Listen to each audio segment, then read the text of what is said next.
So how are you holding your position in the marketplace? Well, I think, I've been in this industry for 25 years, and I'm aware that it can be a volatile industry. I think the first time we experienced some severe volatility was during, September 11, 2001, where a lot of students left the country and the U.S. kind of protected the borders, and it was hard to get visas. So we, at that time, really made an effort towards to diversify our business, and I think the way we protect ourselves there is by doing a lot of different things. So that's kind of, I think, been our competitive advantage. Well, Bridge started in the language industry offering corporate training in South America, and that's still one of our core areas of business. In the U.S., a new division we started in 2002 was Bridge Tefl, the acronym Tefl, Teach English as a Foreign Language. And that came about because we were looking to train our workforce. We needed to train and hire and recruit teachers to work in our South American offices. And that has been it's a small niche, but a very successful division of our company.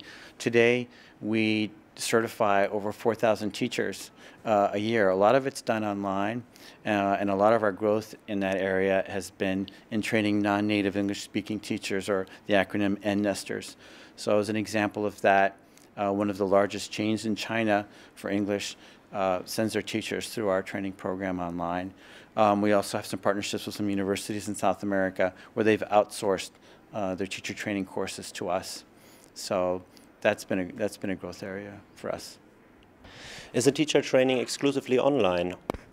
No, we have a mixed model. We run our own program, which are in classroom, traditional, called the IDELT, International Diploma for English Language Training, and then we do have online, and we have different programs that are customized for different markets. The online course for the non-native English-speaking teachers, the N-nesters, also fits in with a component. It's a hybrid, so it's blended learning. So that's one piece that we offer, but our partner university in the foreign country will offer the classroom part of it. So there's a mix of different models that we're using there, depending on the market. What are the challenges you see in teacher training? I think one of the key challenges has been in foreign markets for professional development. I think teachers don't always have the money to invest in their own professional development, and I think in some cases the language industry could do a better job of investing in teacher professional development. So I think that's been one of the challenges to the growth there. I think it has a lot more potential. There's certainly a great need for it, but sometimes the funds aren't there for it. And are there regional differences?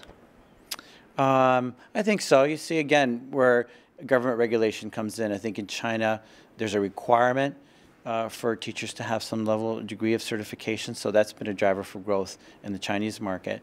Other countries, not so much. So do the different government policies affect your teachers' training? Yes, I think interestingly enough it does, and I think you see government legislation, it looks how countries look and perceive the importance of English language training for the growth of their country. So I think a great example of a progressive country like that is Chile. Chile has been very open in receiving English teachers. So they have a policy where you can come in on a tourist visa and get a work visa to teach English. So they're really keen on attracting English teachers to their country. In contrast, you look at other countries, say Brazil, having a native English teacher is very hard to find because, much like in the U.S., getting a work visa is very challenging. So especially Asia, I think Chile really kind of looked at the Korean model with the program EPIC, English program in Korea, to copy that, to really incentivize teachers to come to their country to teach English and make visas accessible to them. And I'd say China's in a similar vein.